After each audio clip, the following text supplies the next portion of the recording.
त्या ठिकाणी संविधानामध्ये आपल्याला त्या ठिकाणी पाहायला मिळतं. म्हणजे अनेक देशांच्यामध्ये आपण बघतो की त्या ठिकाणी अराजकता असते, परंतु आपल्या देशामध्ये वरचेवर आपली लोकशाही बळकट होत चाललेली आहे.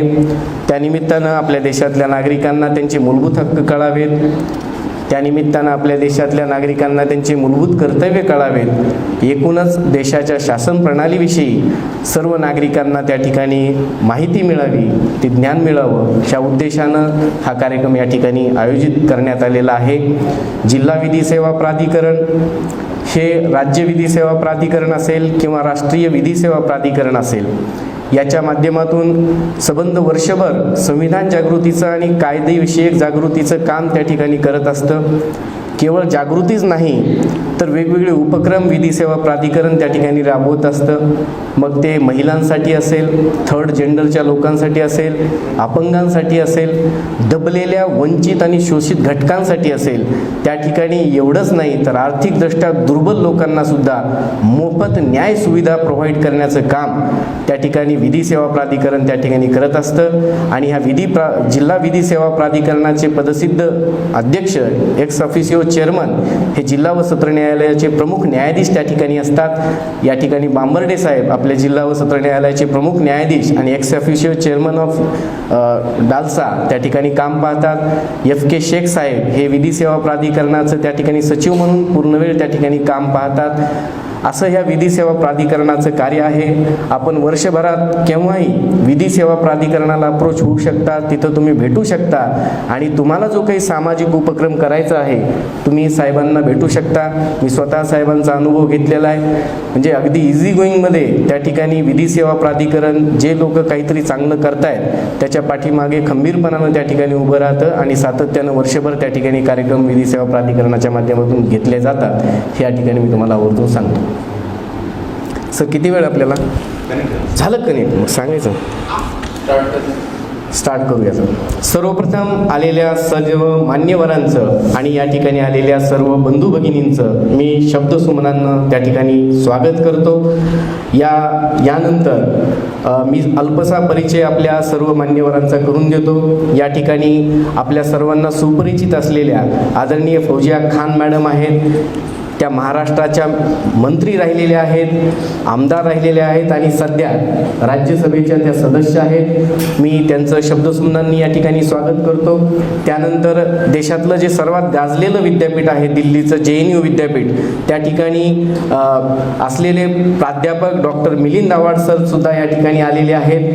त्यानंतर आपल्या जिल्हा व सत्र न्यायालयाचे प्रमुख न्यायाधीश बांबर्डे साहेब या ठिकाणी आलेले आहेत आणि आपले दुसरे न्यायाधीश आदरणीय FK शेख साहेब या ठिकाणी व्यासपीठावर विराजमान झालेले आहेत. याशिवाय आपले सामाजिक कार्यकर्ते भीमप्रकाश गायकवाड यांनीही या ठिकाणी विराजमान झालेले आहेत. या सर्वांचं मी शब्दसुमनांनी सर्वप्रथम स्वागत करतो. यानंतर संविधान गीत त्या ठिकाणी सुरू होईल आणि आपल्या कार्यक्रमाची सुरुवात महामानव घटनेचे शिल्पकार डॉक्टर बाबासाहेब आंबेडकरांच्या प्रतिमेला त्या ठिकाणी पुष्पहार अर्पण केला जाईल. मी मान्यवरांना विनंती करेन की त्यांनी डॉक्टर बाबासाहेब आंबेडकरांच्या प्रतिमेला पुष्पहार अर्पण करावा आणि त्यानंतर लगेचच मान्यवरांचं त्या ठिकाणी स्वागत होईल. ते गाणं सुरू करा ना, संविधान गीत.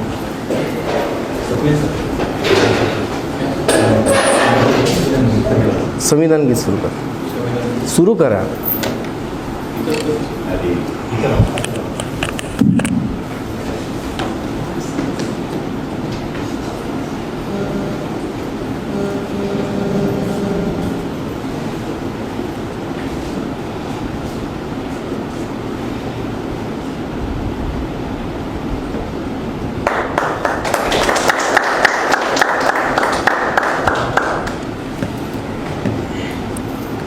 गीत सुरू करू का?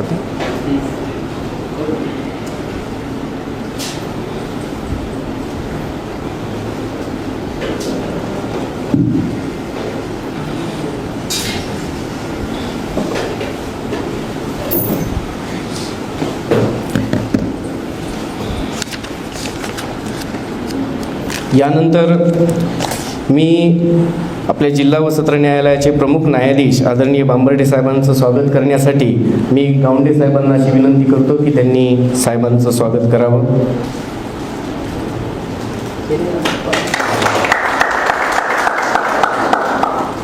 फौजिया खान मॅडमचं स्वागत करण्यासाठी प्रोफेसर राजाराम गरुड सरांनी त्यांचं स्वागत करावं.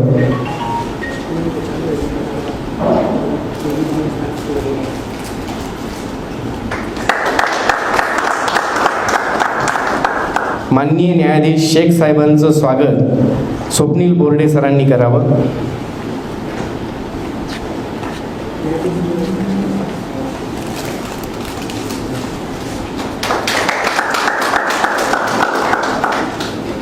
आव्हाड सरांचं स्वागत भीमप्रकाश गायकवाड सरांनी करावं.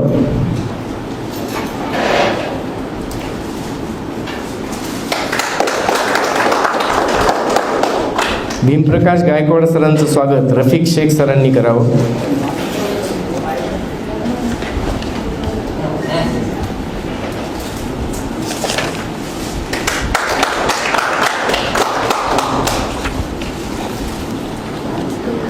मित्रांनो, यानंतर भारतीय संविधानाचा आत्मा म्हणजे भारतीय संविधानाचं प्रास्ताविक प्रिॲम्बल ऑफ द कॉन्स्टिट्यूशन म्हणजे सरनामा. अर्नेस्ट बार्कर सारखा ज्येष्ठ विचारवंत भारतीय राज्यघटनेच्या सरनाम्याला ती घटनाकारांची मन उघडण्याची किल्ली म्हणतो. इट्स अ की the open the minds of the framers of the constitution असं म्हणतो. ज्येष्ठ विधिज्ञ नानी पालखीवाला असं म्हणतात, सरनामा म्हणजे ही एक घटनेचं ओळखपत्र आहे. It's identity card of the constitution. म्हणजे संबंध घटनेचं सार एका डॉक्युमेंटमध्ये, एका पेजमध्ये हे भारतीय संविधानाच्या सरनाम्यामध्ये सांगितलेलं आहे. तर असं हे सुंदर जे काही सरनामा आहे संबंध घटनेचं सार सांगणारा. सर्वप्रथम या ठिकाणी मी सर्वांना विनंती करेल की आपण सगळ्यांनी उभं राहायचंय आणि भीमप्रकाश गायकवाड सरांनी या ठिकाणी संविधानाच्या प्रस्तावनेचं वाचन करायचं आणि त्यांच्या पाठीमागे आपण सगळ्यांनी सरनामा म्हणायचं.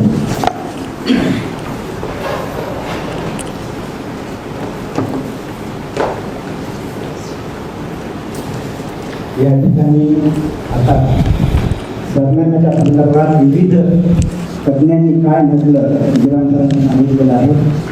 एका वाक्यात एकच सांगतो, संविधानाचा सरनामा हा आपल्या संविधानाचा सरताज आहे. त्याचं वाचन करायचं. आम्ही भारताचे लोक भारताचे एक सार्वभौम समाजवादी धर्मनिरपेक्ष लोकशाही गणराज्य घडवण्याचा व त्याच्या सर्व नागरिकास सामाजिक आर्थिक राजनैतिक न्याय विचार अभिव्यक्ती विश्वास श्रद्धा व उपासना यांचे स्वातंत्र्य दर्जाची व संधीची समानता निश्चितपणे प्राप्त करून देण्याचा आणि त्या सर्वांमध्ये व्यक्तीची प्रतिष्ठा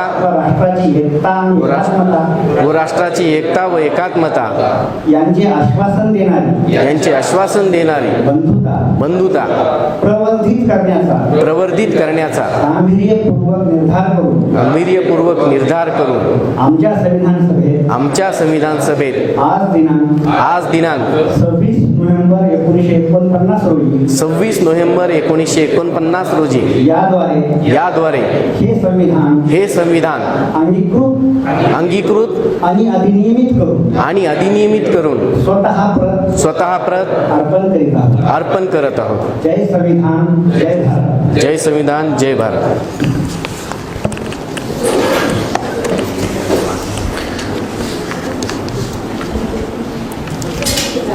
मित्रांनो, आपलं संविधान अतिशय सुंदर आहे. ज्या संविधानामध्ये सर्वांना सर्व समान संधी, सामाजिक आर्थिक व राजनैतिक न्याय, माणूस म्हणून जगण्याचा चेहरा ह्या संविधानानं आपल्या सर्वांना प्रतिष्ठापूर्वक बहाल केलेलं आहे आणि ह्या देशाच्या 17व्या संविधान दिनाच्या निमित्तानं आपण ही live conference access to justice, न्यायाकडे जाणारा प्रशस्त मार्ग अशा शीर्षकाखाली आपण आज दिनांक 25 नोव्हेंबर 2020 रोजी या ठिकाणी ही लाईव्ह परिषद त्या ठिकाणी आयोजित केलेली आहे. आणि म्हणून आपला अधिक वेळ न घेता आपण आपले अत्यंत आदरणीय JNUचे प्रोफेसर डॉक्टर मिलिंद आव्हाड सरांना या ठिकाणी निमंत्रित करूया. त्यांनी आपणा सर्वांना या ठिकाणी मार्गदर्शन करावं. आपण सर्वांनी टाळ्या वाजवून त्यांचं स्वागत करू. धन्यवाद ॲडव्होकेट गुराम सर. मी सर्वप्रथम आपली माफी मागतो, आपण उशीर झाला. आजच्या कार्यक्रमाचे अध्यक्ष आदरणीय श्री बांबोर्डे साहेब, कार्यक्रमाला प्रमुख मार्गदर्शक आणि राज्यातील आणि देशातील महिलांच्या नेत्या ज्यांनी परभणी शहरात शिक्षणाच्या माध्यमातून मोठं काम केलेलं आहे त्या आदरणीय खासदार फौजिया मॅडम, आदरणीय श्री शेख साहेब, या परिषदेला उपस्थित असणारे श्री गायकवाड साहेब आयोजकही आहेत व त्यांचे सर्व सहकारी. आत्ताच आपण घटनेचा सारनामा वाचलेला आहे आणि त्या सारनाम्यात एक 7-8-10 शब्द जे आहेत ते मला स्वतःला असं वाटतं की भारतामधल्या आणि देशामधल्या सगळ्याच मानवी म्हणजे जी सिव्हिलायझेशन आहे, सिव्हिलिटी जी आहे, तर त्या दृष्टीने ते शब्द खूप महत्त्वाचे आहे. खरं म्हणजे मी काही लिगल प्रॅक्टिशनर नाही गिराम साहेब, परंतु घटनेचा विचार करत असताना सगळीकडेच लिगल सिस्टम एकतर डिस्क्रिप्टिव्ह जस्टिसची इन्स्टिट्यूशनच्या माध्यमातून डिस्ट्रीब्युशन करत असते न्यायाची. जस्टिसचं डिस्ट्रीब्युशन हे डिस्क्रिप्टिव्ह जस्टिसच्या शेअरिंगसाठी वेगवेगळे इन्स्टिट्यूशन्स आहेत, तर त्या इन्स्टिट्यूशनच्या माध्यमातून डिस्क्रिप्टिव्ह जस्टिसचं डिस्ट्रीब्युशन होत असतं. तर मला सुद्धा असं वाटतं की न्याय व्यवस्था व ही व्यवस्था हे खूप उत्तमपणे काम करत असतात. आणि जस्टिसचा एक नॉर्मेटिव्ह आहे, नॉर्मेटिव्ह जस्टिस. तर मला स्वतःला असं वाटतं की जस्टिसचा जो नॉर्मेटिव्ह आहे तो नॉर्मेटिव्ह हा आपल्या दृष्टीने खूप महत्त्वाचा आहे. आपण ज्यावेळेस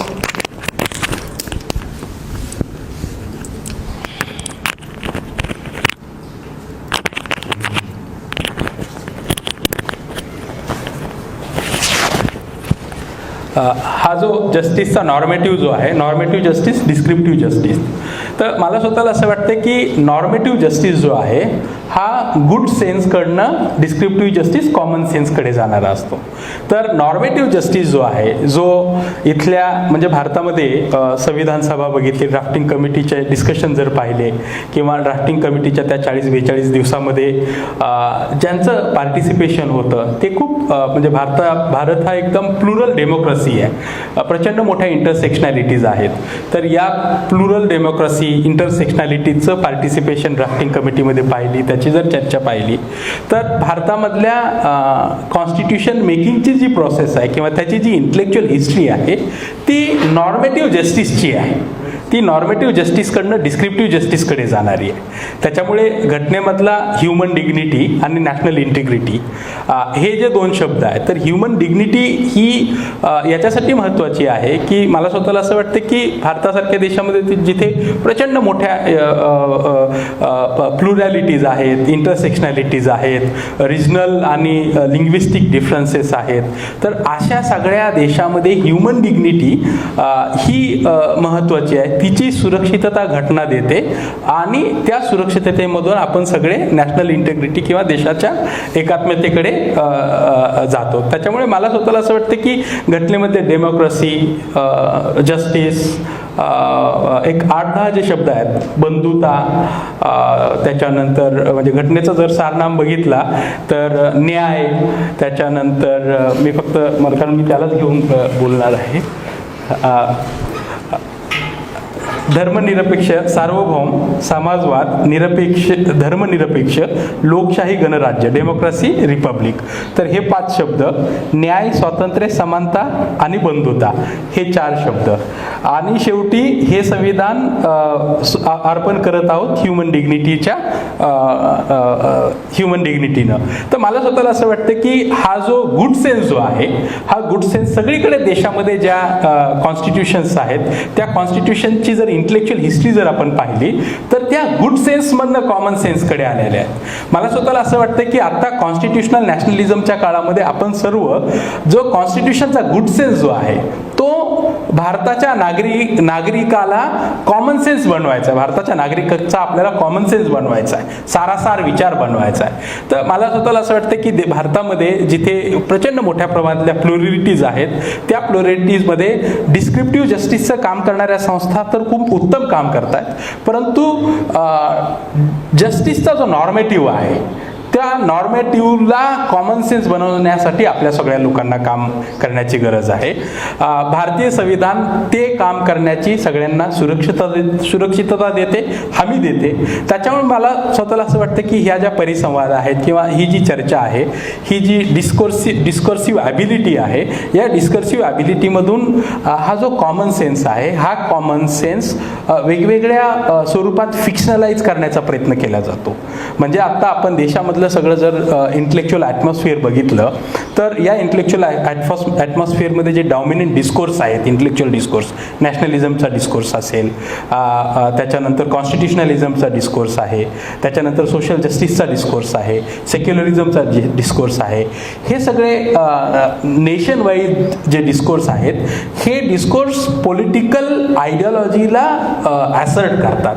तर देशामध्ये जेवढ्याही डेमोक्रॅटिक पार्टिसिपेशनला घेऊन काम करणारे जे पॉलिटिकल आयडिओलॉजी आणि सोशल थॉट जो आहे हा या डिस्कोर्सच्या अवतीभोवती आहे. आणि हा डिस्कोर्स समाजामध्ये एक नोबल कॉज घेऊन नॉर्मेटिव्हकडे जाणारा डिस्कोर्स आहे. त्याच्यामुळे सगळीकडे जर आपण नॅशनलिझमची डेफिनेशन देतं तर कॉन्स्टिट्युशनल नॅशनलिझम हा आपल्या सगळ्यांची इंटेलेक्च्युअल फ्रेम असली पाहिजे. कॉन्स्टिट्युशनल नॅशनलिझम जो बोलत असताना आपण सगळ्यांना हे बोललं पाहिजे की ह्युमन डिग्निटी महत्त्वाची आहे. We cannot bypass human dignity and go for larger meta narrative such as nationalism. Human dignity महत्त्वाची आहे. फॅटर्निटी असेल, इक्वॅलिटी असेल, सॉव्हर्निटी असेल, सोशलिझम असेल, सेक्युलरिझम असेल, हे सगळे नॉर्मेटिव्हज आहेत. सोशलिझम नॉर्मेटिव्ह आहे, सेक्युलरिझम नॉर्मेटिव्ह आहे, आपण सॉव्हर्न आहोत, आपण इंडिपेंडंट नेशन आहोत सगळ्याच अर्थानं. म्हणजे ग्लोबल आता आपण निओ लिबरल इकॉनॉमीच्या टाईममध्ये राहतो आणि अशा वेळेस पॉलिटिकल ऑर्डर ज्या आहेत ह्या मटेरियल फोर्सेस आणि एकूण जिओ पॉलिटिकल सिच्युएशननुसार इफेक्ट होताना आपण सगळं जग पाहतंय. अशा वेळेस आणि पर्टिक्युलरली पॅन्डेमिकच्या वेळेस सुद्धा आपण बघतोय की ग्लोबल ऑर्डर ही निओ लिबरल इकॉनॉमिक टाईममध्ये कशी बदलते. तर मला स्वतःला असं वाटतं की देशाचं सार्वभौम असणं हे यासाठी महत्त्वाचं आहे की जगामध्ये हे जे काही फोर्सेस आहेत, म्हणजे ग्लोबलायझेशनच्या काळामध्ये इंटेलेक्च्युअल करस्पॉन्डन्स होताना दिसतोय, फ्री मार्केट आहे, निओ इकॉनॉमिक लिबरलिझम आलेला आहे. अशा वेळेस आपण सर्व सार्वभौम आहोत, स्वतंत्र आहोत, इंडिपेंडंट आहोत आणि हे सगळं असताना आपण सेक्युलरिझम, डेमोक्रॅटिक आणि रिपब्लिक हा नॉर्मेटिव्ह घेऊन पुढे जातो. हा नॉर्मेटिव्ह पुढे घेऊन जात असताना या देशामधल्या ज्या डेमोक्रॅटिक प्लुरॅलिझम जो आहे किंवा जी हेट्रोजिनिटी आहे, कल्चरल हेट्रोजिनिटी, रिलिजियस हेट्रोजिनिटी, ह्या सगळ्या हेट्रोजिनिटीमध्ये सुद्धा ह्युमन डिग्निटी ही खूप महत्त्वाची आहे. आणि या ह्युमन डिग्निटीमधून सोशल जस्टिस आणि नॅशनलिझमकडे आपण जातो.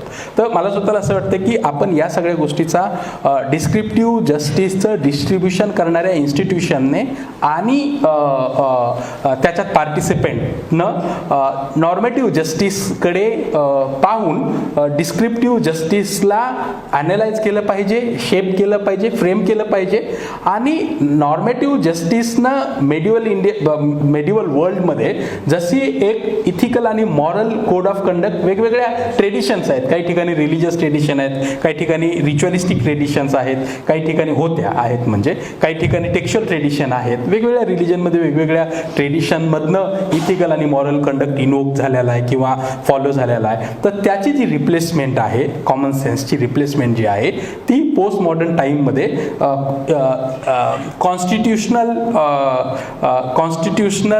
नॅशनलिझम, कॉन्स्टिट्यूशनल टेक्स्चुअल ट्रेडिशननं घेतलेली आहे आणि constitutional ethical moral code of कंडक्टनं जे डिस्क्रिप्टिव्ह जस्टिसचं डेफिनेशन दिलेलं आहे त्याच्यातून नॉर्मेटिव्ह जस्टिसकडे जाण्याची गरज आहे. तर हा जो पॅराडॉक्स आहे, हा पॅराडॉक्स खूप महत्त्वाचा आहे.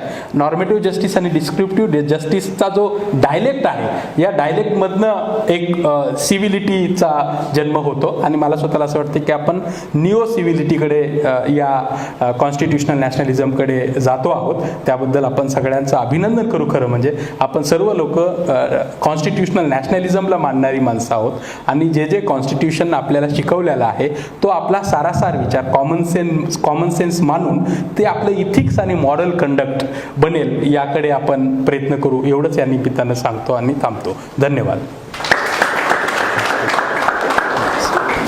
सॉरी.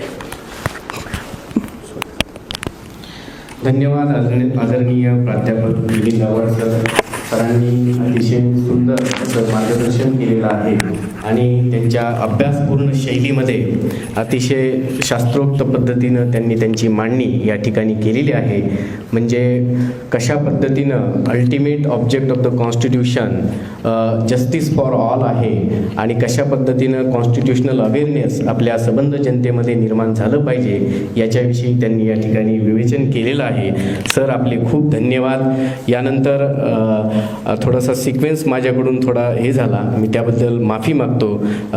आमच्या विधी सेवा प्राधिकरणाचे सचिव दिवाणी न्यायाधीश वरिष्ठ स्तर असे आमचे आदरणीय श्री FK शेख साहेब, जे सध्या विधी सेवा प्राधिकरणाचे सचिव म्हणून त्या ठिकाणी काम पाहतात आणि विधी सेवा प्राधिकरणाच्या माध्यमातून सर्व आमच्या पॅनल विधिज्ञांना वेळोवेळी मार्गदर्शन करणं असेल, अतिशय उत्साहानं त्यांच्या पाठीशी उभे राहणं असेल, तर हे कार्य सातत्याने आमचे शेख साहेब करत असतात. मी आदरणीय शेख साहेबांना अशी विनंती करतो की त्यांनी आपल्याला या ठिकाणी मार्गदर्शन.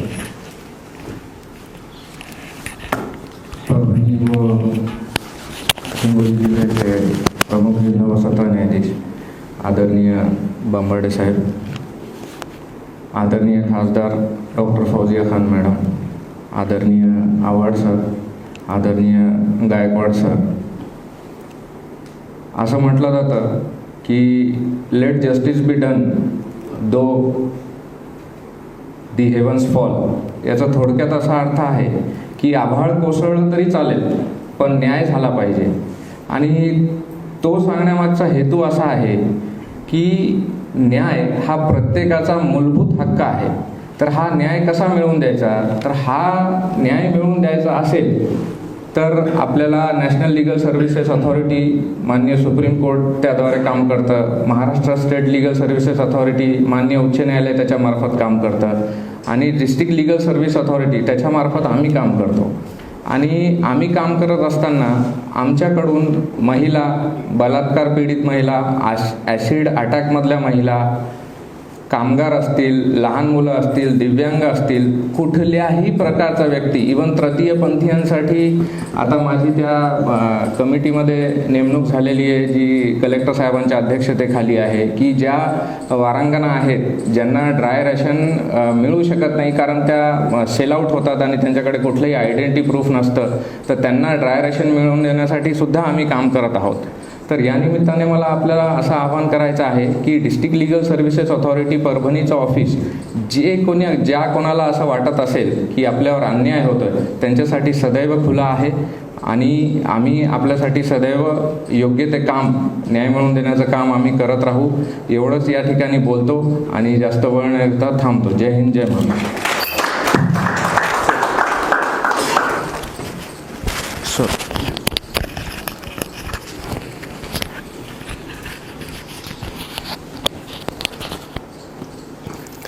धन्यवाद शेख साहेब.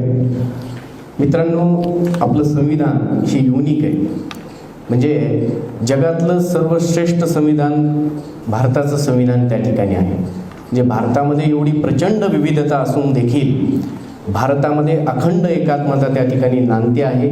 मागच्या 70 वर्षापासून संविधानाची अंमलबजावणी सुरू झाल्यापासून या ठिकाणी आमूलाग्र परिवर्तन त्या ठिकाणी ऊर्ध्वगामी त्या ठिकाणी झालेलं आहे आणि हे सातत्यानं अविरतपणे चालू आहे. भारतामध्ये जगातले सर्व धर्म, सर्व वंश, वेगवेगळ्या प्रकारचे लोक या ठिकाणी एकत्रितपणानं नांदत आहेत. भारत वरचेवर प्रगती करत आहे. सबंध जगाला पराक्रमाचे त्या ठिकाणी धडे देत आहे. असा एक आदर्श संसदीय लोकशाही बाळगणारा हा देश सबंध जगापुढे एक आदर्श म्हणून त्या ठिकाणी उभा आहे.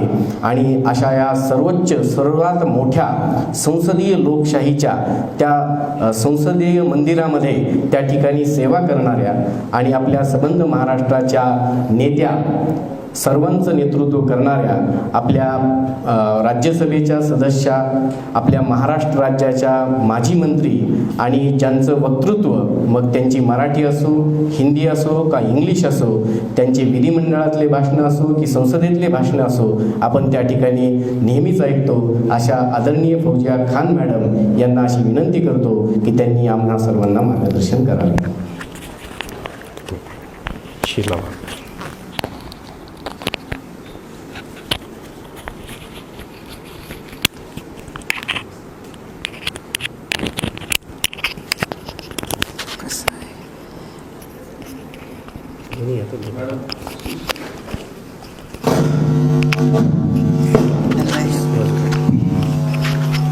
हे बघा कसं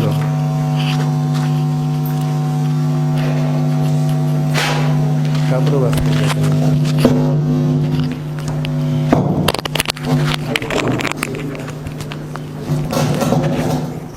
डायस बोलत राहू दे.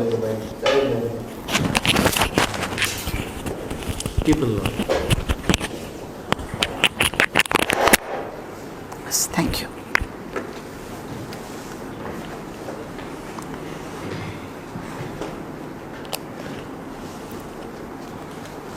आजच्या या कार्यक्रमासाठी इथे उपस्थित प्रमुख जिल्हा न्यायाधीश परभणी आदरणीय बांबर्डेजी,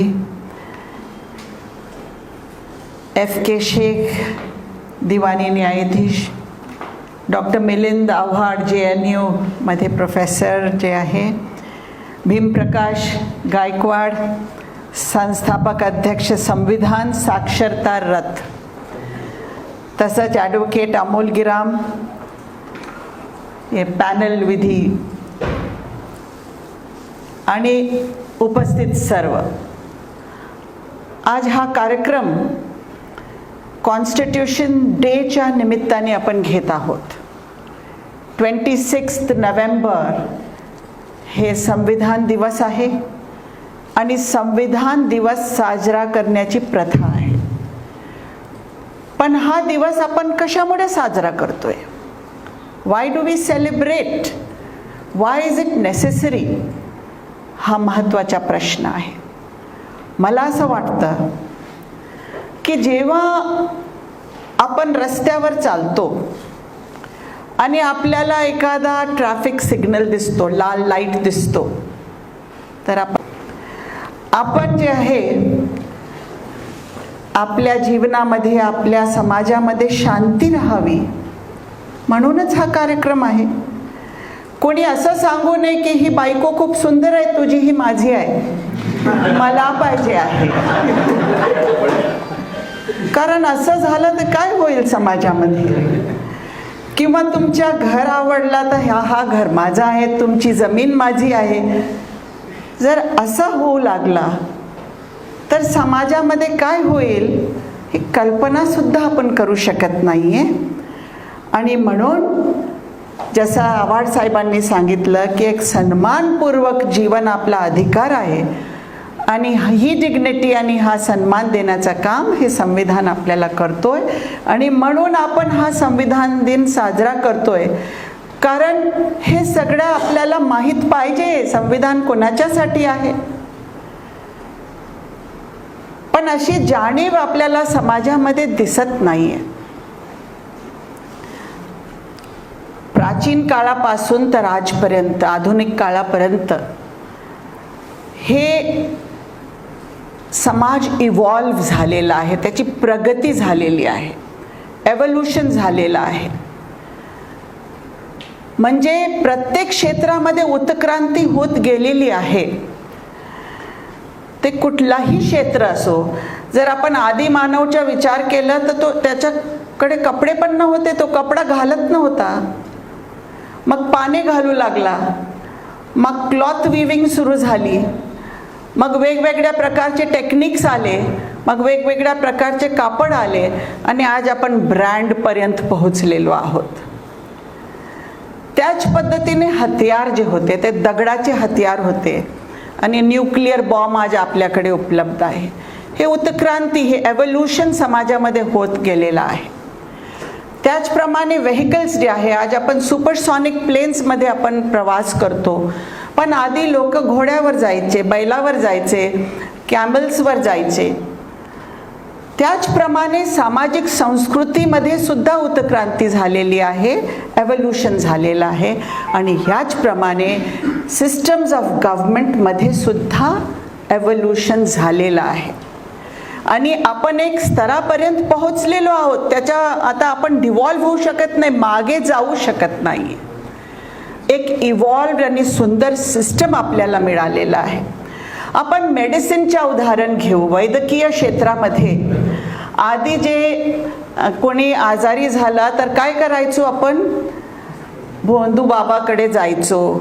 ते आपल्याला जे आहे ते सगळं हे झाडू घेऊन वगैरे हे सगळं प्रकार करायचं आणि आपल्याला वाटायचं का आपण दुरुस्त झालेलो आहोत. It was based on beliefs. पण आता फॅक्ट्सवर आधारित समाज आहे. आता एव्हिडन्स, मेडिसिन जे आहे ते एव्हिडन्सवर, फॅक्टवर किंवा कॉन्क्रीट जे आहे रिसर्च वर्कवर मेडिसिन आधारित आज आहे.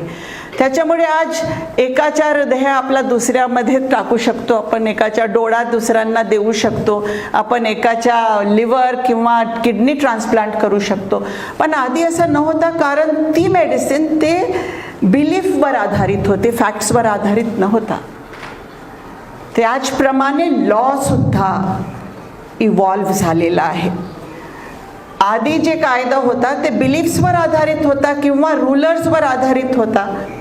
एक काल असा होता की धार्मिक गुरु जे आहे ते सर्टिफिकेट द्यायचे लोकांना की जर हा सर्टिफिकेट तुम्ही घेतला, एवढ्या एवढ्या रुपयाचा हा सर्टिफिकेट आहे, तुम्ही घेतला तर तुम्हाला स्वर्ग मिळेल. मी हे सर्टिफिकेट देण्यासाठी माझी कुवत आहे, मी तुम्हाला हा सर्टिफिकेट, हे पोप्स जे आहे ते सर्टिफिकेट्स द्यायचे, त्याला इंडल्जन्स म्हणायचो आपण. एवढा धर्माचा एक वर्चस्व या समाजामध्ये होता आणि न्याय तेच करायचे, रूलर्स प्रमाणे जे आहे न्याय व्हायचं त्यावेळी.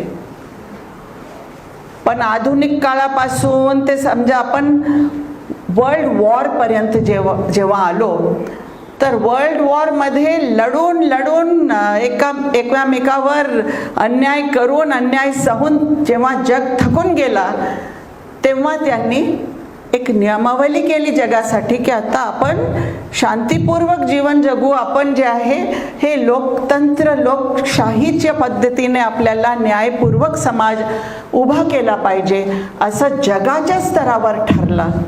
आणि त्याच्यानंतर जे नष्ट झालेले देश होते, जसं जपान नष्ट झाला होता, जर्मनी जे आहे त्याच्यामधला एक समाज पूर्ण नष्ट झाला होता, ते देश पुन्हा उभे राहिले. कशावर आधारित? समता, समानता, बंधुत्वावर आधारित ते उभे राहिले. आणि आज जपानच्या स्टेटस काय आहे या जगामध्ये? जर्मनी कुठे आहे? इस्रायल कुठे आहे? कशामुळे झालेलं आहे? कारण या देशामध्ये मी बिकेम वी. जेव्हा मी बिकम्स वी, जेव्हा आम्ही बनतो, वी द पीपल होतो, त्यावेळी तो समाज जे आहे ते प्रगत समाज बनतो. आणि जोपर्यंत मी आहे, माझा कुटुंब, माझा समाज, माझा धर्म, जोपर्यंत हे सगळं असतो तो समाज मागासलेलाच राहणार आहे, बॅकवर्ड, आजारी, असा अनहेल्दी समाज राहणार आहे. पण जर प्रगत, डेव्हलप, तुम्हाला धनवान समाज बनवायचे असेल तर मी शुड बिकम वी.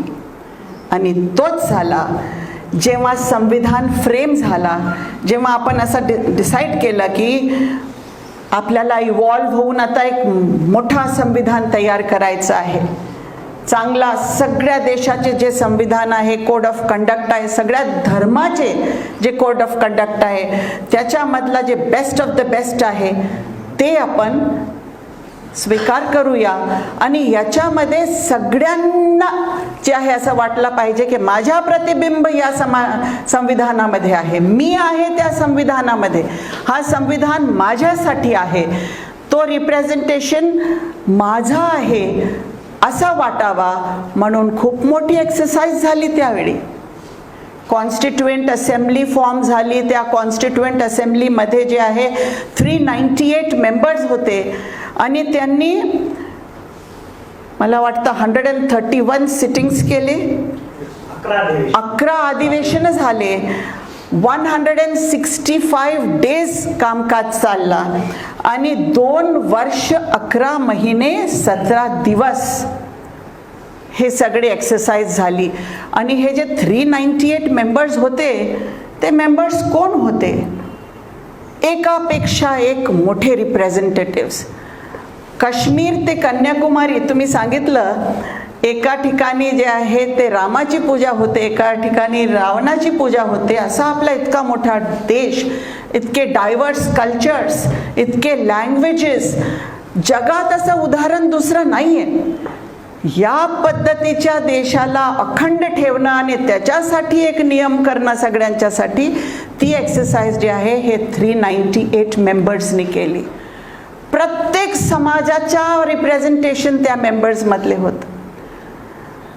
कोणी भाषाच्या रिप्रेझेंटेशन, कोणी समाजाच्या, कोणी धर्माचा, कोणी काय. प्रत्येक माणसाच्या काय डिफिकल्टी होऊ शकतो, त्याला काय त्यांचे अधिकार असावे, त्याच्यावर सगळ्यांनी डिबेट्स केले. आणि त्या डिबेट्स नंतर जे ऑब्जेक्शन्स आले त्याच्यावर खूप चर्चा झाली. मला वाटतं 2 लाख कितीतरी स्वीकार झाले, 2000 सम नंबर ऑब्जेक्शन्स स्वीकार झाले. त्याच्यावर मग खूप स्टडी झाली आणि मग नंतर ते सगळे ऑब्जेक्शन स्वीकार करून आणि एक चांगला मसुदा तयार झाला.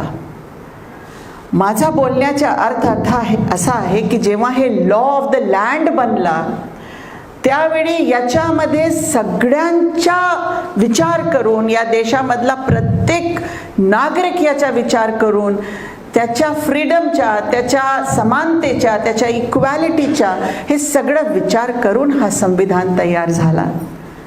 म्हणजे हे कोणाचं संविधान आहे? हे सगळ्यांचं संविधान आहे.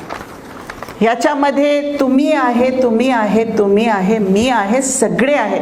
आणि आपल्याला आपला प्रतिबिंब त्या संविधानामध्ये दिसला पाहिजे. आपण ते शोधावं, त्याच्यामध्ये आपण दिसणार, आपण त्याच्यामध्ये आहे, आपल्याला त्याच्यात बघावं लागेल. हे संविधान आपलं आहे, आपल्यासाठी आहे, आपला समाज सुरक्षित राहावा, डिग्निफाईड लाईफ राहावी म्हणून हा संविधान आहे. पण प्रत्येक नागरिकाने या पद्धतीचा विचार करणं हे आवश्यक आहे. कारण जेव्हा धर्माची भाषा आपण बोलतो त्यावेळी आपल्याला तो धर्म आपलासा वाटतो, आपल्याला वाटतो हो माझा धर्म आहे, पण माझा संविधान आहे हा सुद्धा आपल्याला वाटावा, ही भावना आपली असावी. हा खूप महत्त्वाचा आहे. कारण त्याच्याशिवाय आपला समाजाला ज्या स्तरावर आपल्याला पोहोचायचं आहे तसं समाज त्या ठिकाणी पोहोचणार नाही आहे. एव्होल्युशनची जी गोष्ट केली मी, त्याच्यामध्ये ज्युडिशियल सिस्टम सुद्धा इव्हॉल्व झाला. आणि आता judicial system it is based on facts and evidences, not on emotions. आज इमोशन्स किंवा कोण जास्त लोक आहे, कोण कमी आहे समाजामध्ये, तसं तर मेजॉरिटी आणि मायनॉरिटी असतातच समाजामध्ये, मायनॉरिटी डिसएडव्हान्टेज असतातच. अल्पसंख्याक म्हणजे ते कमकुवतच आहे by virtue of being in the minority. पण मेजॉरिटी त्यांच्यावर अन्याय करणार नाहीये हे बघण्याचं काम कॉन्स्टिट्यूशन करत आहेत, कारण मेजॉरिटी करून मायनॉरिटीवर अन्याय होण्याची दाट शक्यता असते. पण जेव्हा देशामध्ये मेजॉरिटेरियनिझम होतो त्यावेळी मग अन्याय जन्म घेतो. आपला थीम आहे ॲक्सेस टू जस्टिस, म्हणजे आपल्याला न्याय उपलब्ध झाला पाहिजे, प्रत्येक नागरिकाला न्याय मिळाला पाहिजे. हा आपला थीम आहे आणि हा आपला ध्येय आहे ह्या संविधानाच्या. पण जर धर्माचा आणि कॉन्स्टिट्यूशनचा आपण विचार केला, काय फरक आहे त्याच्यामध्ये? विचार करून बघा. संविधान काय बोलतो, धर्म काय बोलतो, तुमचा काय धर्म असेल, माझा काय धर्म असेल, जे सोशल कोड ऑफ कंडक्ट आहे आपल्या धर्माचा ते सगळ्या धर्माचा एकच आहे. कुठलाही धर्म आपल्याला हे बोलत नाहीये की खोटा बोला, कोणाचा खून करा, कोणाच्यावर अन्याय करा. नाहीतर मला सांगा कुठला धर्म असा सांगतो, त्या धर्माचं नाव तुम्ही मला सांगा की हा धर्म दुसऱ्यांच्यावर अन्याय करतो, असं सांगतो की तुम्ही कोणाच्या तरी एक वस्तू हे घेऊन टाका.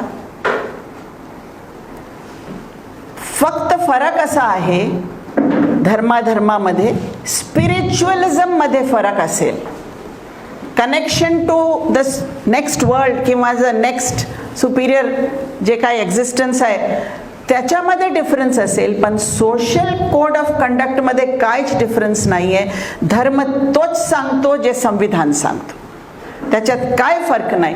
पण धर्मावर आस्था आणि संविधानावर आस्था नाही असा कसा होऊ शकतो समाज? जर आपल्याला आस्था निर्माण करायची आहे त्याच्यावर, जर आपल्याला त्याच्यामध्ये जे आहे असं दिसायला पाहिजे की हा संविधान माझ्यासाठी आहे, तर आपण ट्रॅफिक लाईट दिसलं की आपण तिकडे थांबणारच आहोत. आपल्याला पोलीसची गरज नसली पाहिजे. मास्क लावण्याचं काम जे आहे ते कशासाठी आहे? मास्क आपल्या सुरक्षेसाठी आहे.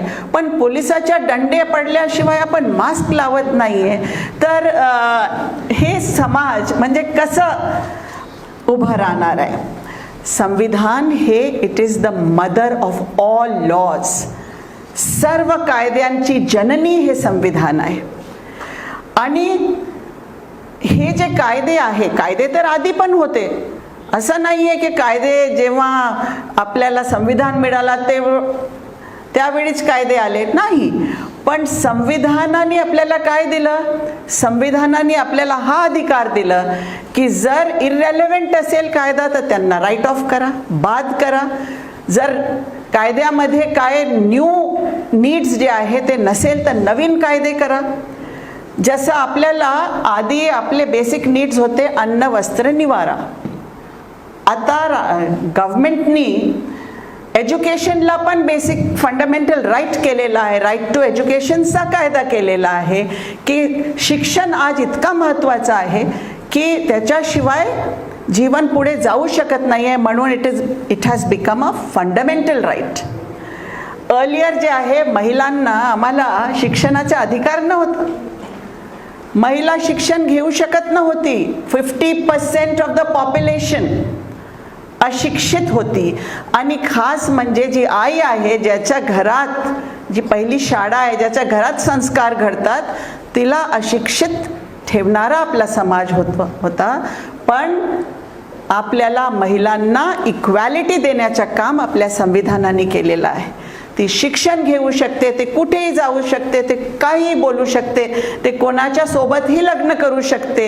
त्याला फ्रीडम ऑफ स्पीच आहे, फ्रीडम ऑफ मूव्हमेंट आहे. ज्या अधिकार पुरुषांना आहे ते सगळे अधिकार महिलांना आहे. कोणीही ताकद दिलेली आहे महिलांना? संविधानाने दिलेली आहे.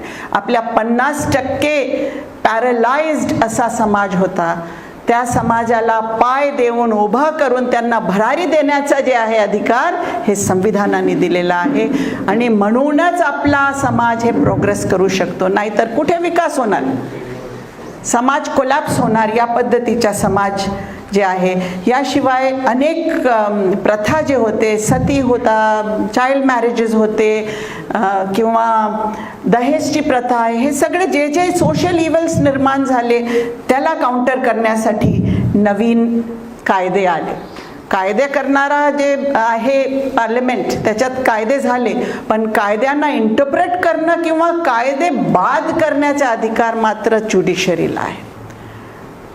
सुप्रीम अथॉरिटी आहे. त्यांना जर वाटलं की कायदा चुकीचा आहे तर ते राईट, म्हणजे ते सांगू शकतो नाही, दिस इंटरप्रिटेशन इज नॉट राईट, आणि कॉन्स्टिट्यूशनच्या चौकटी बाहेर जाऊ नये हे ज्युडिशरीचा जे आहे रिस्पॉन्सिबिलिटी असतो.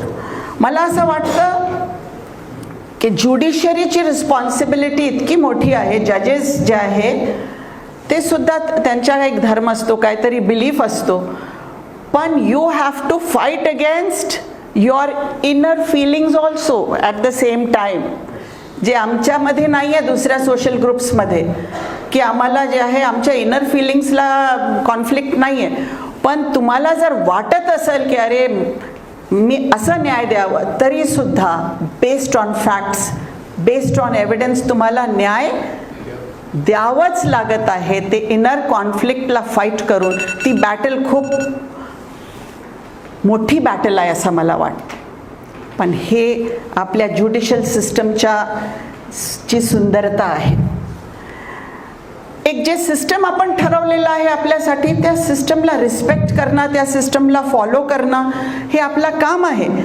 कारण आपण या सिस्टमला व्हॅल्यू दिली नाही तर मग कोण व्हॅल्यू देणार या सिस्टमला, जे आपण निर्माण केलं, जे इव्हॉल्व केलं. फॉर एक्झाम्पल एक नोट घ्या, करन्सी नोट. आता ही करन्सी नोट काय असते? It is a piece of paper. त्या करन्सी नोटच्या it is actually just a promise, पण आपण त्या करन्सी नोटला व्हॅल्यू कोण देतो? त्याला व्हॅल्यू समाज देतो. आणि म्हणून आपण असं नाही सांगत आज की मला तुमच्या कुत्रा पाहिजे तर माझी शेळी घ्या आणि मला तुमच्या कुत्रा द्या, असं आपण सांगत नाही आहे. आज आपण वस्तूला व्हॅल्यू ठेवली आहे आणि ती व्हॅल्यू जी आहे, कोणीही असं सांगू शकतो की आजपासून याला व्हॅल्यू नाही, झालं म्हणजे ती नोट डिव्हॅल्यू, झिरो व्हॅल्यूची झाली. पण जर समाजाने ठरवलं की या नोटची ही व्हॅल्यू आहे तरच ती व्हॅल्यू राहणार आहे. म्हणजे आपण निर्माण केलेला सिस्टम हे व्हॅल्यू आपण दिलं पाहिजे. जर आपण नोटाला व्हॅल्यूच दिली नाही समाजाने की नाही आम्हाला नाही मान्य, हे 100 रुपयाची नोट आम्हाला मान्य नाही, होऊ शकते का? That is an economic system which we have set for ourselves.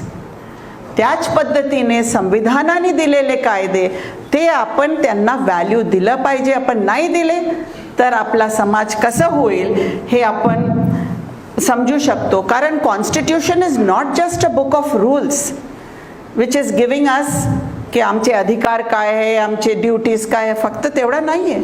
It should become our soul. आज काय आहे, जेव्हा आपण म्हणजे फाईट अगेन्स्ट करप्शन घेतलं की करप्शनच्या अगेन्स्ट फाईट सगळेच बोलतात, पण ती फाईट आपण कशी करणार?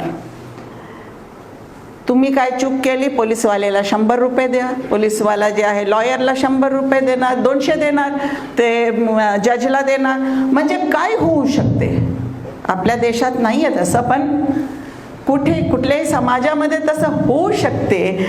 आणि देन ते समाज लॉ अबाइडिंग राहू शकत नाही. म्हणून संविधान आपली आत्मा बनली पाहिजे. आपण जसा काय वाईट काम ह्याच्यासाठी करत नाही आहे की नाही माझ्या धर्मात असं सांगितलेलं आहे, असं करू नये, मी केलं तर मला पाप होईल, त्याच पद्धतीच्या पाप आपल्याला वाटावं की मी हे केलं तर हे पाप आहे आणि मला कोणी नाही बघितलं तरी तो पाप आहे. मला पोलिसमॅनची गरज नाही आहे ते पाप नाही करायला. जेव्हा तो संविधान आपल्या हृदयामध्ये असं कोरलं गेला त्यावेळी आपला यश आहे समाजाच्या. कारण एक जस्ट सोसायटी खूप इम्पॉर्टंट आहे. आता कसं असतो, दुसऱ्यांच्या घरी काय आग लागली तर आपल्याला वाटतं अरे माझ्या शेजारच्या घरामध्ये आग आहे, माझ्याकडे थोडी येणार, मी तर सुरक्षित आहे असं वाटतो. पण एक शिकारी जे असतो ना, जेव्हा तो जंगलमध्ये गेला आणि त्यांनी ससेचे शिकार केले तर हरणाला वाटतो माझ्याकडे थोडी येणार, हे तर ससेचा शिकारी आहे. वाघाला वाटतो माझ्याकडे कशाला येणार, मी तर वाघ आहे, माझ्याकडे तर खूप ताकद आहे, माझ्याकडे शिकारी कसं येणार, तर माझ्यासाठी नाही आहे, मारू द्या सस्यांना, मारू द्या हरणांना. पण हत्तीला असं वाटतं की मारू द्या वाघाला, मला काय होणार, मी तर हत्ती आहे. पण जेव्हा तो माणूस, तो नष्ट करणारा माणूस त्या जंगलमध्ये रानामध्ये जाणार, तो ससेला, तो हिरणाला, तो वाघाला, तो हत्तीला, त्याला लिमिट नाही आहे. नंतर तो झाडं तोडणार, नंतर तो सारा वन हे नष्ट करणार आणि शेवटी काय होणार तिकडे, शेवटी काय, पाऊस नाही, मग आपल्याला जे आहे ड्राउट्स आणि हे आणि ते.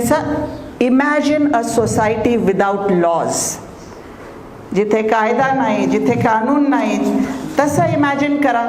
किंवा आज आपल्याला जे अधिकार संविधानाने दिले ते अधिकाराच्या बाबतीत आपण खूप जागृत आहोत, माझा अधिकार आहे, मला मिळाला पाहिजे. पण कोणा दुसऱ्यांचा अधिकार माझ्यामुळे इन्फ्रिंज तर होत नाहीये. मी रस्त्यावर चालतो, हा रस्ता माझा आहे, दुसरा मनुष्य जे आहे या रस्त्यावर चलण्याचा त्यांना अधिकार नाही आहे, असं जेव्हा भावना होते त्यावेळी जे आहे we are not valuing the constitution. We cannot infringe the right of somebody else for our own rights. त्याचप्रमाणे जेव्हा राईट्स दिला कॉन्स्टिट्यूशनने, ड्युटीज पण दिलेले आहे, फंडामेंटल ड्युटीज पण आहे, त्याचा विसर होता कामा नाही आपल्याला. कारण इक्वॅलिटीवर बेस्ड जर सोसायटी असेल, एक जास्त वेळ घेतला मग मी पण 1-2 मिनिटात आटपते. इमॅजिन करा की एक माणूस, एक इनोसेंट माणूस आहे, एका गावामध्ये गेला आणि त्या गावामध्ये त्या माणसाला, त्या गावामध्ये काहीतरी बिलीफ असणारे लोक आहेत मेजॉरिटीमध्ये. तो माणूस आला, तो लॉ अबायडिंग, चांगला, ऑनेस्ट, सगळे काय त्याच्यामध्ये गुण आहे, पण तो माणूस गेला तिकडे आणि लोकांना वाटलं की ह्याचे बिलीफ्स तर आमच्यापेक्षा वेगळे आहे, यांना मारून टाका. त्यांनी मारून टाकले त्यांना. हे न्याय आहे का, हे लॉ आहे का? पण आज आपल्या देशामध्ये एक शोकांतिका आहे, निर्माण होत आहे तशी सिच्युएशन की लोकांना मॉब लिंचिंग काय वाईट वाटत नाहीये. काय लोकांना पोलिसांनी एन्काउंटर करून कोणाला मारलं तर लोकांना वाईट वाटत नाही, दे आर ग्लोरिफाईंग इट. काय हिरो आहे, त्यांनी कायदा तोडला आणि त्यांनी ॲक्शन घेतला. हे जे ग्लोरिफिकेशन आहे ते समाजासाठी हितकारक नाही आहे, कारण याच्यामुळे समाज नष्ट होईल. पण हे कशासाठी होतोय? हे याच्यासाठी होतोय की निर्भयाला न्याय मिळायला जर किती वर्ष लागले निर्भयाला न्याय मिळाला. Justice delayed is justice denied. आणि जर न्याय वेळेवर होत नसेल तर मग लोकांच्या मध्ये ह्याच प्रकारची प्रवृत्ती निर्माण होणार आहे. आणि अशी प्रवृत्ती निर्माण झाली तर again we are not evolving, we are devolving. आणि ती मेडिसिन जे आपल्याला वाटते भोंदूबाबा नको आहे, आपण त्याकडे परत, आपण त्या प्रिमिटिव्ह सोसायटीकडे परत, ते कायदे जे आहेत ते कोण मोठा कोण छोटा, मेजॉरिटेरियनिझम, त्याच्यावर कायदे, या पद्धतीचा जर देश निर्माण झाला तर डॉक्टर बाबासाहेब आंबेडकरांच्या अध्यक्षतेखाली जे सुंदर संविधान निर्माण झाला, ज्याची अवेअरनेस सगळ्यामध्ये असली पाहिजे, मग तो राहणार नाही आहे. आणि आपल्या समाजामध्ये एक सुरक्षित, डिग्निफाईड आणि शांतीपूर्वक लाईफ आपण जीवन गुजारू शकणार नाही आहे. ह्या पद्धतीचा समाज आपल्याला निर्माण करायचा नसेल तर we should learn to respect the constitution and value the constitution and abide by all the laws of the nation. आणि पार्लमेंट आणि ज्युडिशरी याच्यामध्ये जनतेपेक्षा जास्त मोठी जबाबदारी आहे. कारण आपल्या ताकदीच्या बळावर कायदे करणं हे चुकीचं राहणार आहे आणि गव्हर्मेंटच्या दबावाखाली ज्युडिशियल डिसिजन्स होणं किंवा मीडिया ट्रायल्स होणं हे सुद्धा देशाच्या हिताचं नाही आहे. देश नष्ट होऊ शकतो ह्याच्यामुळे. आणि जे सुंदर देश आपण निर्माण केलं, कारण जेव्हा एरोप्लेन हवेत उडतो ना, तर त्या एरोप्लेनमध्ये बॅलन्स खूप महत्त्वाचे असते. एक पंख, त्या विंग छोटा एक मोठा, एक त्याचा चाक छोटा एक मोठा असा होऊ शकत नाही आहे. बॅलन्स्ड जर असला तर सुपरसॉनिक स्पीडने तो एरोप्लेन उडू शकतो. त्याच पद्धतीने सुपरसॉनिक नेशन जर आपल्याला करायचं असेल तर आपल्याला बॅलन्स, इक्वॅलिटी, जस्टिस आणि जे प्रिॲम्बल आपण वाचलं त्या प्रिॲम्बलचे सगळे तत्त्व पाळणं हे सगळ्यांसाठी आवश्यक आहे आणि सगळ्यात जास्त जनतेसाठी आहे. कारण कोणी हजाराच्या नोट दिल्यावर आपण जर वोट करत असाल तर आपण चोरांना पाठवणार तिकडे जे आहे, आणि ते चोर जे आहे ते चोरच करणार. जसं शिकारी शिकार करतो तसं चोर चोरी करतो. तर चोरांना पाठवू नये हीच विनंती करते इथे आणि थांबते. धन्यवाद.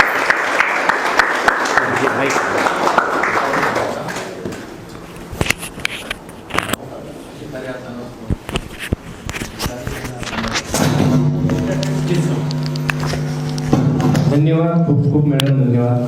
अतिशय सुंदर असं मार्गदर्शन मॅडमने या ठिकाणी केलेलं आहे. बरेच स्पीकर सेक्युलरिझमवरती बोलतात, काही स्पीकर फ्रॅटर्निटीवरती बोलतात, परंतु मॅडमांनी या ठिकाणी सेक्युलरिझम ॲज वेल फ्रॅटर्निटी या दोन्ही अतिशय महत्त्वाच्या ज्या कॉन्स्टिट्यूशनमधल्या अतिशय महत्त्वाच्या ज्या गोष्टी आहेत, सेक्युलरिझम विथ फ्रॅटर्निटी, या दोन्ही गोष्टी अतिशय व्यवस्थितपणे मांडल्या. याचबरोबर धर्मस्वातंत्र्य सुद्धा त्यांनी त्या ठिकाणी सांगितलं. या निमित्तानं मॅडमांच्या जे काही भाषणाचं सार आहे ते मी 4 शब्दांमध्ये सांगतो. तुम्ही हिंदू असाल तर भगवद्गीता वाचा, ती खूप सुंदर आहे. तुम्ही मुस्लिम असाल तर कुराणी शरीफ वाचा, ते खूप पवित्र आहे. तुम्ही ख्रिश्चन असाल तर बायबल वाचा. तुम्ही शीख असाल तर गुरु ग्रंथ साहिब वाचा. तुम्ही बौद्ध असाल तर त्रिपिटिका वाचा. पण जर तुम्ही माणूस असाल, तुम्ही जर सच्चे नागरिक असाल तर भारताचं संविधान वाचा. भारताचं संविधान हे सर्वांना माणूसपणाचा चेहरा त्या ठिकाणी बहाल करतं. माणूस म्हणून समृद्धपणे जीवन जगण्याचा अधिकार हे संविधान त्या ठिकाणी बहाल करतं. इतकं सुंदर शब्दामध्ये मॅडमांनी या ठिकाणी आपल्याला मार्गदर्शन केलं, त्याबद्दल विधी सेवा प्राधिकरणाच्या वतीने त्यांचं आभार मानतो. यानंतर अध्यक्षी समारोपापूर्वी मग अशी थोडं टेक्निकल प्रॉब्लेम झाला, आपलं संविधान गीत लागलं नाही तर ते अगोदर घेऊन तर मी अधिक सांगण्याची विनंती करतो की संविधान गीत चालू करावं. ते कलेक्ट केलं का, डाउनलोड केलेलं आहे ना? नाही का? शेवटी ओके.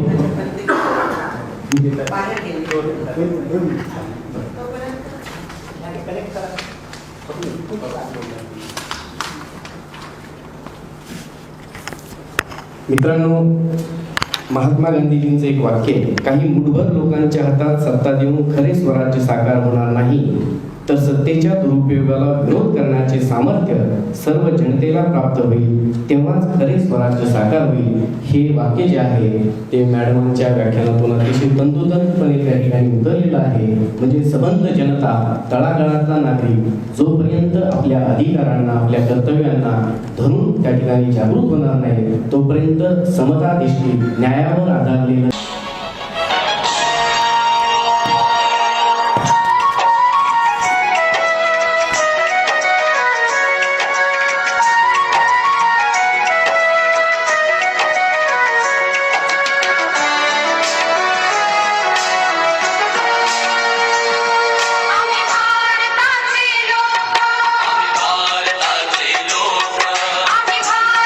नाही तोपर्यंत आपण सक्सेसफुल होणार नाही.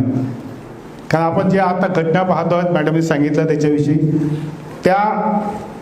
त्या मोठ्या असतील तर प्रत्येकाने जागृत व्हावं, न्यायालयाचे दार ठोठावेत.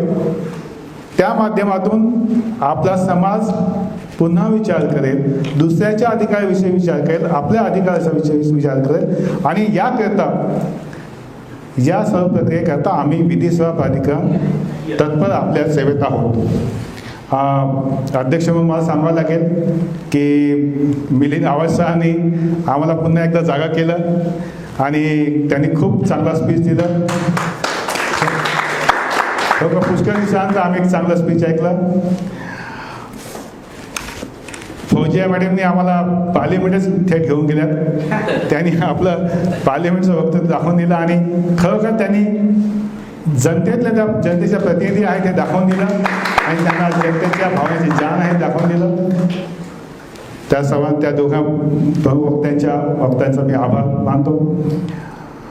आपण इथं आला त्याबद्दल आपला आभार मानतो आणि आम्हाला प्रोत्साहन केलं. खरं तर हे आमचंच काम आहे. त्याबद्दलही मी आयोजक, संयोजक आणि विशेष महत्त्वाचं गायकवाड सर आणि आपले गिराम सर या दोघांमुळेच हे कार्यक्रम होऊ शकला. त्यांचे विशेष आभार मानतो. थँक्यू.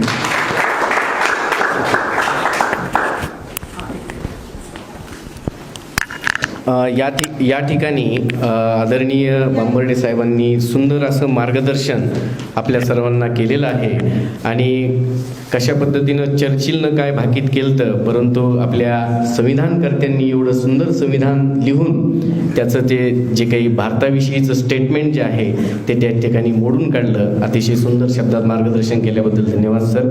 यानंतर सुप्रीम कोर्टचे एक senior central government council advocate Pradeep Kumar या ठिकाणी उपस्थित आहेत. तर मी आदरणीय फौजिया मॅडम यांना आणि बांबर्डे साहेब, शेख साहेब, आव्हाड सर यांना अशी विनंती करतो की त्यांचा या ठिकाणी त्यांनी सत्कार करावा. म्हणजे आपल्या ज्युडिशरीमधलं जे अपेक्स कोर्ट आहे, सुप्रीम कोर्ट ऑफ इंडिया, अशा कोर्टामध्ये हे गव्हर्नमेंट काउन्सिल आहेत. म्हणजे हे अत्यंत मोठं ज्युडिशरीमधलं पद आहे आणि असे व्यक्तिमत्व आपल्या कार्यक्रमाला ते उपस्थित राहिले त्याबद्दल प्राधिकरणाच्या वतीनं या ठिकाणी त्यांचं जाहीर आभार व्यक्त करतो. यानंतर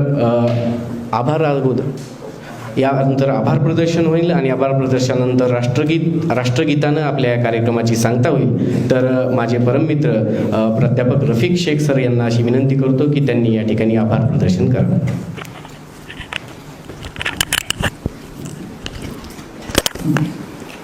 सर्वप्रथम सर्वांना नमस्कार. या आजचा जो कार्यक्रम आहे खूप सुंदर आणि अत्यंत कमी वेळामध्ये हे कार्यक्रम आम्ही पार पाडला. खरं सांगायचं म्हटलं इथं व्यासपीठावर विराजमान असलेले जेवढे पण सुद्धा अतिथी आहेत त्या सर्वांना एक गोष्ट सांगतो. गेल्या 5 वर्षापासून हा माणूस ज्याचं नाव ॲडव्होकेट अमोल गिराम आहे, आम्ही विद्यापीठी मित्र कॅम्पसला आम्ही सोबत होतो. परभणीमध्ये हा एकटा असा माणूस आहे की जो की संविधानिक मूल्य घराघरात आणि तळातळापर्यंत पोहोचण्यासाठी मेहनत करतो. आणि गेल्या 3 वर्षांपासून आम्ही त्यांचे हात बळकट करतोय. 3 वर्षांपासून अनुराग प्रतिष्ठान आणि वेगवेगळ्या प्रकारच्या संस्थांकडे जाऊन आम्ही त्यांना एक याचना करतोय की संविधान आहे तरी काय, आपल्या सर्वांच्या हक्काचं हे समान न्याय, बंधुत्व, एकता, एकात्मता आपल्याला देणारं सर्वाधिक महत्वाचं एक पुस्तक ज्याच्या माध्यमातून आपल्या भावी जडणघडणीची सर्वात महत्वाची बीज रोवली जाणार आहे. इथं आमच्या सामाजिक कार्यक्रमाला आपण सर्वांनी हातभार लावावा. 8 दिवस अगोदर मी सरांना एक कल्पना दिली, सर 26 तारीख जवळ येते आणि कार्यक्रमाचं नियोजन काय. सरांनी सर्व यंत्रणा हलवली आणि शेवटी सांगितलं की सर मी हारलो आणि कोणीही परमिशन द्यायला तयार नाही. मागच्या वर्षी एक जंगी कार्यक्रम 3-3.5 तास जवळपास 2000 लोक कलेक्टर ऑफिस पासून म्हणजे जिल्हा सत्र न्यायालयापासून तर ते राजगोपालचे गार्डन पर्यंत सुंदरसे वातावरण निर्मिती करत आम्ही खूप छान कार्यक्रम घेतला. आणि योग असा आला की शेवटी नंतर मी म्हटलो की संविधानाच्या संदर्भात मॅडम तर खूप छान काम करत आहेत त्याचे, आणि सर्वात महत्वाचं की आम्हाला मार्गदर्शक म्हणून आदरणीय प्रकाश गायकवाड सर, आम्ही त्यांच्या कानावर गोष्ट टाकली आणि त्यांनी आम्हाला शब्द दिला. आम्ही खूप आशेनं मॅडमकडे आलो आणि मॅडमनी एका शब्दात हो दिलंय, each and everything you want to, आम्ही तुम्हाला देण्यास तयार आहोत, कार्यक्रम तुम्ही घ्या. आम्हाला बळ आलं आणि 2 दिवसात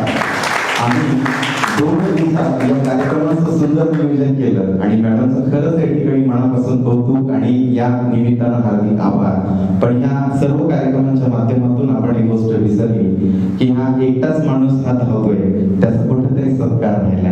तर मी आलेल्या सर्व व्यासपीठाला विनंती करतो की आपण सत्कार करावा.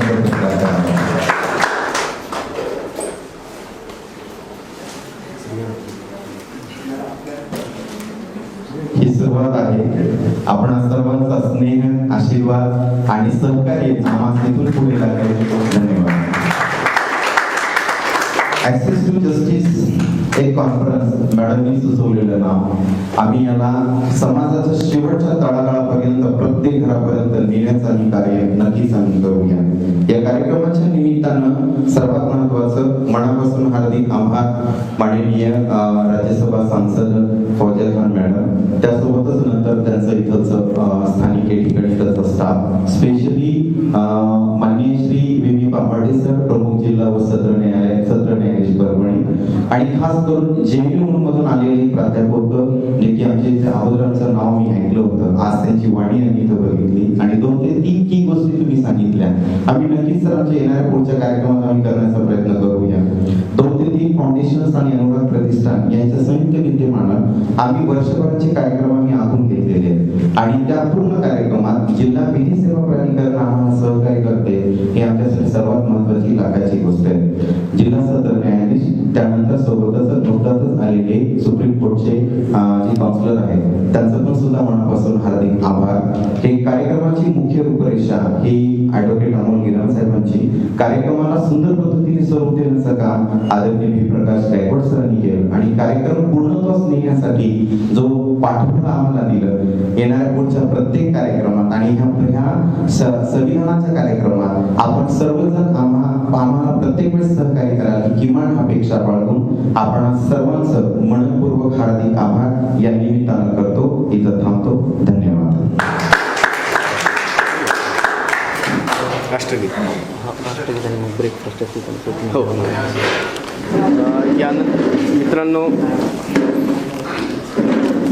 काय झालं याला? हॅलो हॅलो हॅलो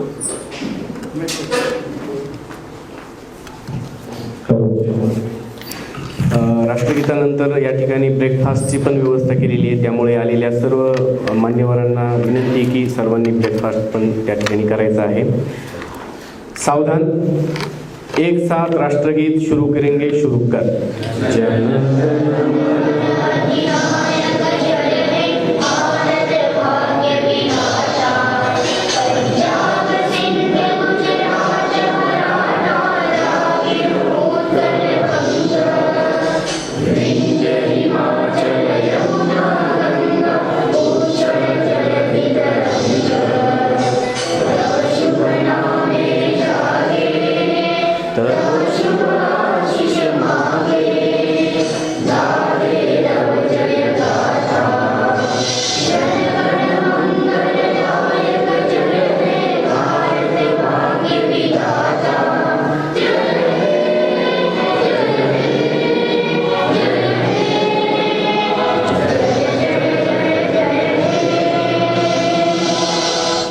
भारत माता की जय हिंद.